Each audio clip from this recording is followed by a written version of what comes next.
El verdadero cierre no llegó con una confrontación ni con un reconocimiento público. Llegó en silencio, de la forma más sencilla posible. Una mañana cualquiera, mientras preparaba café en mi cocina, me di cuenta de que ya no esperaba nada de nadie. Y esa ausencia de expectativa fue, curiosamente, una de las sensaciones más liberadoras que había experimentado en mi vida. Durante años viví pendiente de cómo me miraban, de cómo me trataban, de lo que pensaban de mí. Creí que ser aceptada era una necesidad. Que encajar, aunque fuera en un rincón pequeño, era mejor que quedarse fuera.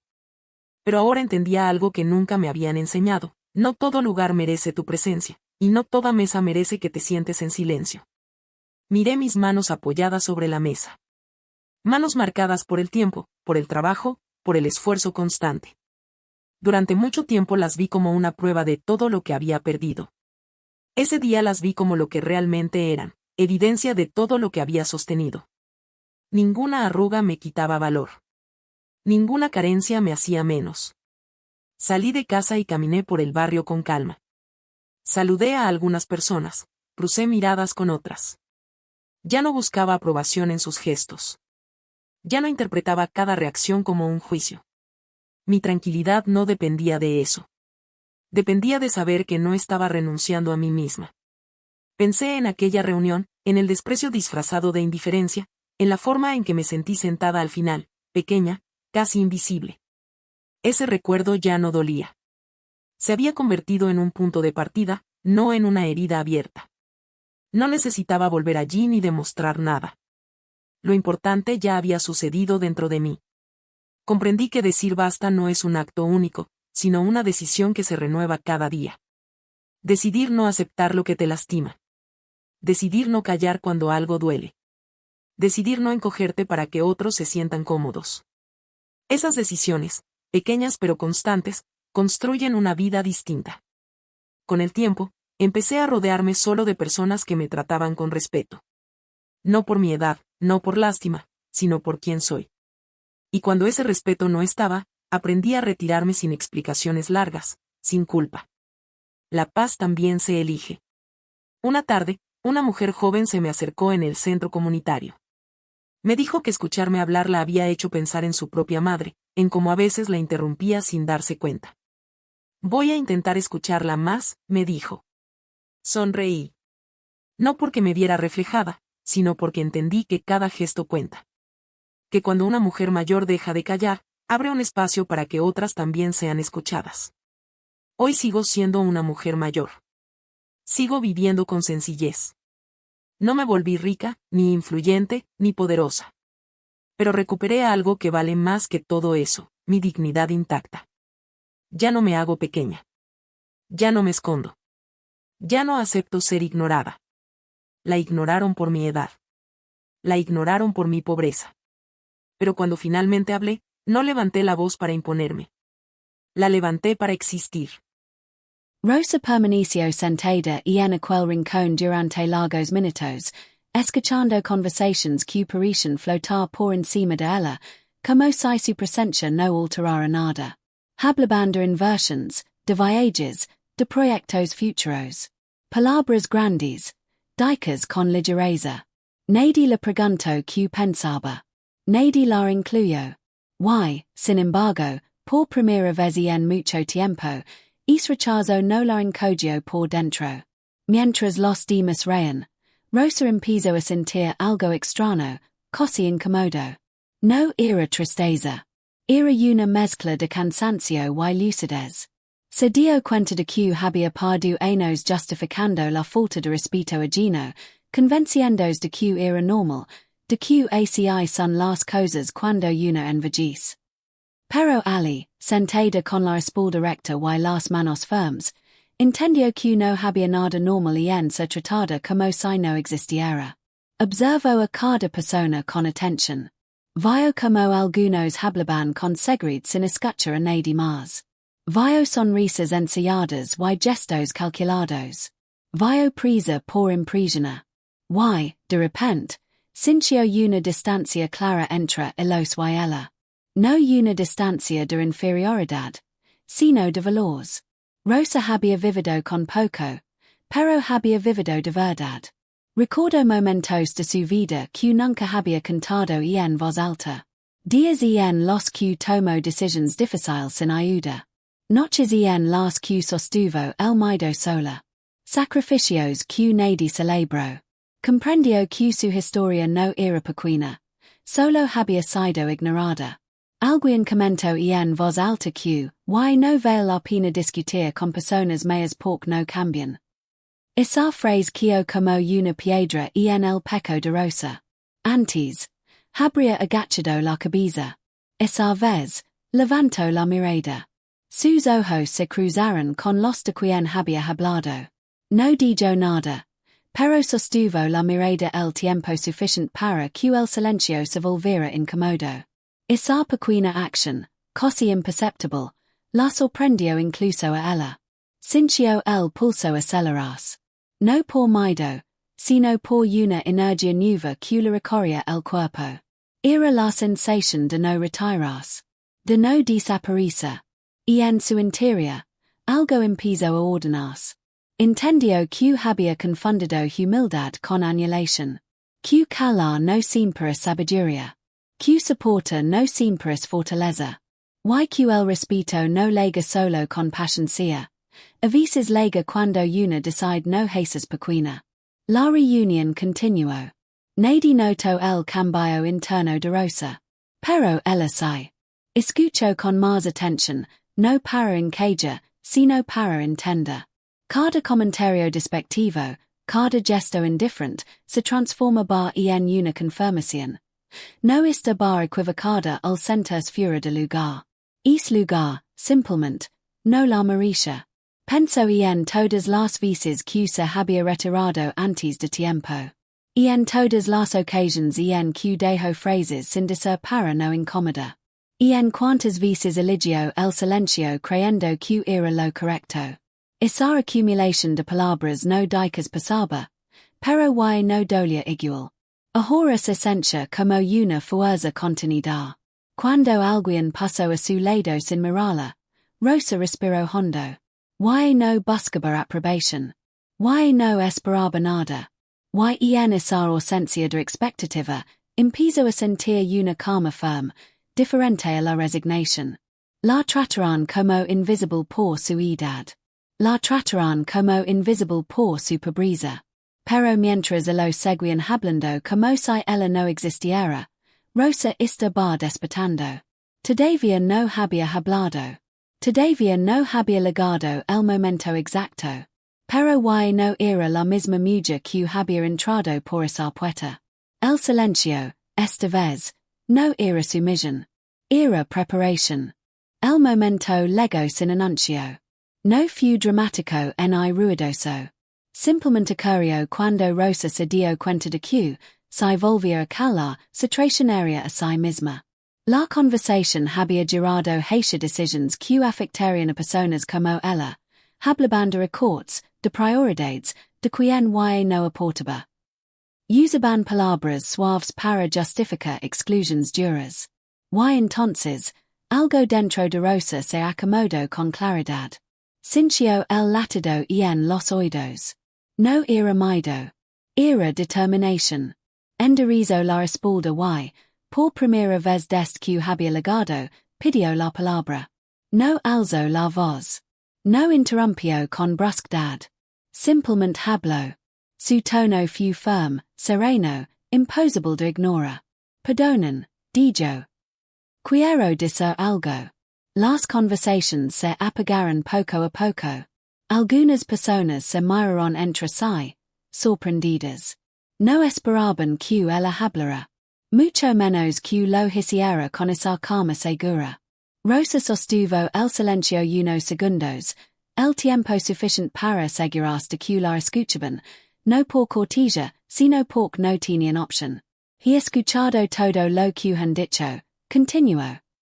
Y durante años habría pensado que no tenía derecho a opinar. Hoy entiendo que eso era un error. No habló de dinero. No habló de estatus. Habló de responsabilidad, de memoria, de dignidad.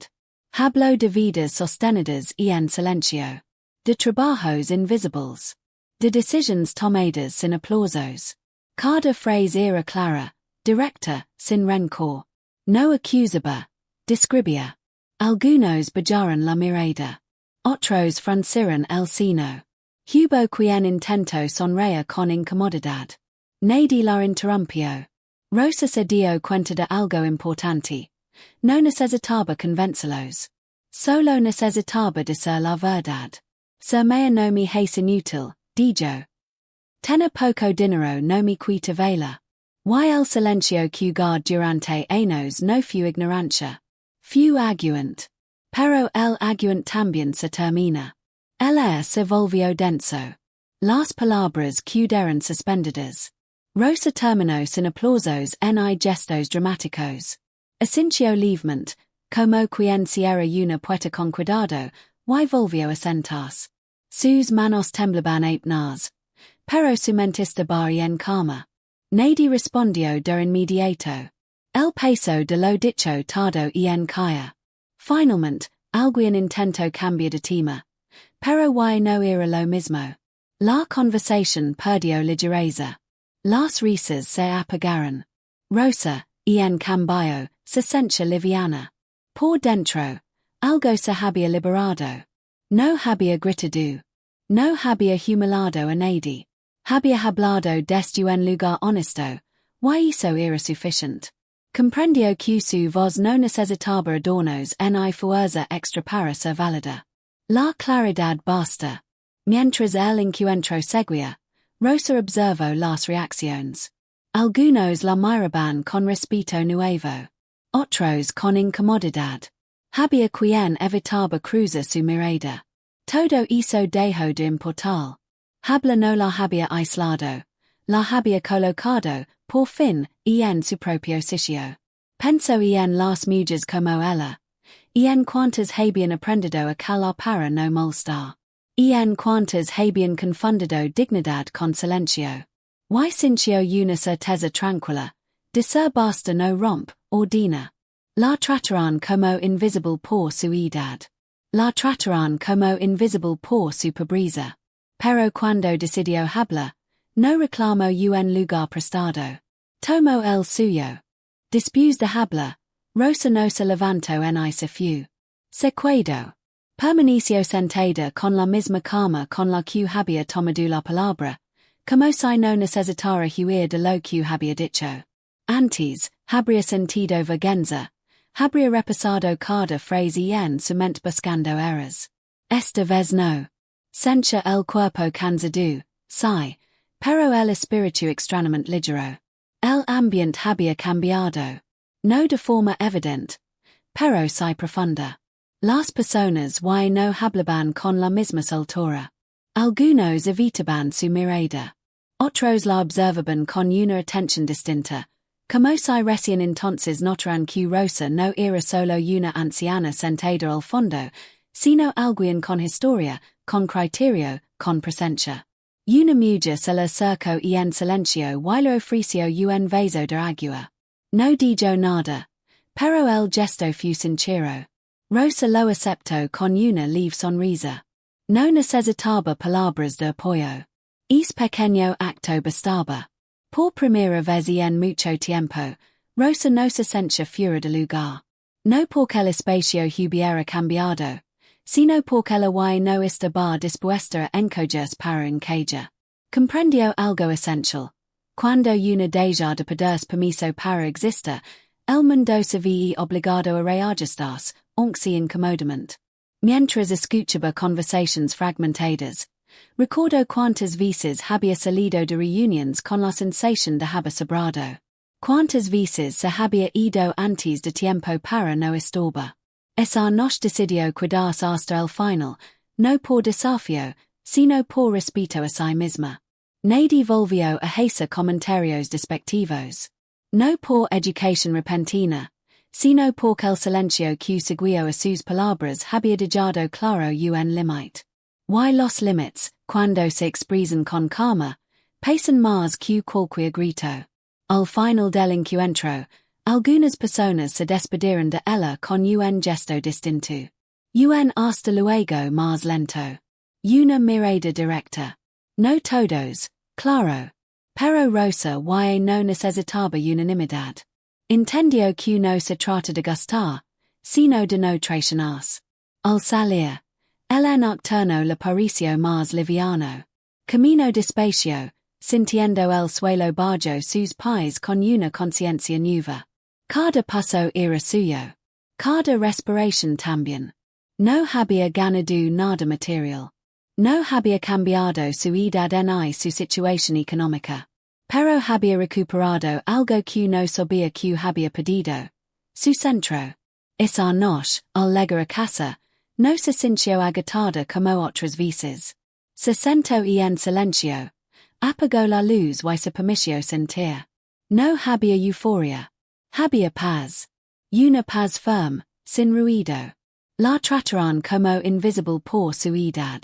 La trataron como invisible por su pobreza. Pero al hablar, Rosa no buscó ser vista por ellos. Se vio a sí misma. El verdadero cierre no llegó con una confrontación ni con un reconocimiento público. Llegó en silencio, de la forma más sencilla posible. Una mañana cualquiera, mientras preparaba café en mi cocina, me di cuenta de que ya no esperaba nada de nadie. Y esa ausencia de expectativa fue, curiosamente, una de las sensaciones más liberadoras que había experimentado en mi vida. Durante años viví pendiente de cómo me miraban, de cómo me trataban, de lo que pensaban de mí. Creí que ser aceptada era una necesidad. Que encajar, aunque fuera en un rincón pequeño, era mejor que quedarse fuera. Pero ahora entendía algo que nunca me habían enseñado: no todo lugar merece tu presencia, y no toda mesa merece que te sientes en silencio. Miré mis manos apoyadas sobre la mesa. Manos marcadas por el tiempo, por el trabajo, por el esfuerzo constante. Durante mucho tiempo las vi como una prueba de todo lo que había perdido. Ese día las vi como lo que realmente eran, evidencia de todo lo que había sostenido.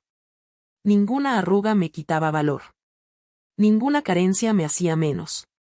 Salí de casa y caminé por el barrio con calma. Saludé a algunas personas, crucé miradas con otras. Ya no buscaba aprobación en sus gestos. Ya no interpretaba cada reacción como un juicio. Mi tranquilidad no dependía de eso. Dependía de saber que no estaba renunciando a mí misma. Pensé en aquella reunión, en el desprecio disfrazado de indiferencia, en la forma en que me sentí sentada al final, pequeña, casi invisible. Ese recuerdo ya no dolía. Se había convertido en un punto de partida, no en una herida abierta. No necesitaba volver allí ni demostrar nada. Lo importante ya había sucedido dentro de mí. Comprendí que decir basta no es un acto único, sino una decisión que se renueva cada día. Decidir no aceptar lo que te lastima. Decidir no callar cuando algo duele. Decidir no encogerte para que otros se sientan cómodos. Esas decisiones, pequeñas pero constantes, construyen una vida distinta.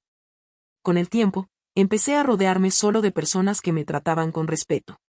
No por mi edad, no por lástima, sino por quién soy.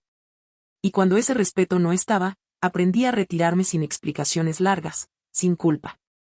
La paz también se elige. Una tarde, una mujer joven se me acercó en el centro comunitario. Me dijo que escucharme hablar la había hecho pensar en su propia madre, en cómo a veces la interrumpía sin darse cuenta. Voy a intentar escucharla más, me dijo. Sonreí. No porque me viera reflejada, sino porque entendí que cada gesto cuenta. Que cuando una mujer mayor deja de callar, abre un espacio para que otras también sean escuchadas. Hoy sigo siendo una mujer mayor. Sigo viviendo con sencillez. No me volví rica, ni influyente, ni poderosa. Pero recuperé algo que vale más que todo eso, mi dignidad intacta. Ya no me hago pequeña. Ya no me escondo. Ya no acepto ser ignorada. La ignoraron por mi edad. La ignoraron por mi pobreza. Pero cuando finalmente hablé, no levanté la voz para imponerme. La levanté para existir. Con el tiempo, Rosa dejó de pensar en aquel día como un momento aislado. Ya no lo veía como una escena que había que repetir en su mente, ni como una victoria que defender. Se convirtió en un punto de partida silencioso. Algo se había acomodado dentro de ella, y desde ahí, todo empezó a tener otro sentido. Una mañana, mientras regaba las plantas frente a su casa, se dio cuenta de que ya no se apresuraba cuando alguien pasaba. Antes sentía la necesidad de hacerse a un lado, de no estorbar, de pedir perdón incluso con el cuerpo. Ese día no. Se quedó donde estaba, tranquila, ocupando su espacio sin pensar en ello. Fue un gesto pequeño, pero lleno de significado. Rosa comprendió que durante años había vivido encogida, no solo físicamente, sino por dentro. Había aprendido a minimizarse para sobrevivir. Ahora, sin proponérselo, empezaba a expandirse de nuevo. No con arrogancia, sino con una serenidad profunda. Ya no necesitaba demostrar nada. Su existencia bastaba. Algunas personas seguían tratándola con indiferencia. Otras, con condescendencia. Pero Rosa ya no se movía según esas miradas. Cuando el respeto estaba presente, se quedaba. Cuando no, se retiraba sin explicaciones. Aprendió que marcharse a tiempo también es una forma de dignidad. Un día, una mujer más joven se sentó a su lado en el parque. Hablaron de cosas simples. Al despedirse, la mujer le dijo: «Me gusta cómo habla. Se nota que sabe quién es». Rosa sonrió, sorprendida. No respondió nada. Caminó de regreso a casa con una sensación tibia en el pecho. No era orgullo. Era reconocimiento interno. Sabía quién era, y eso era suficiente. Esa noche, al mirarse en el espejo, no buscó defectos. Vio arrugas, sí. Vio cansancio. Pero también vio una mujer que había sobrevivido, que había sostenido, que había aprendido. Por primera vez en mucho tiempo, no se juzgó. Se aceptó. La trataron como invisible por su edad. La trataron como invisible por su pobreza. Pero cuando decidió hablar, algo quedó claro.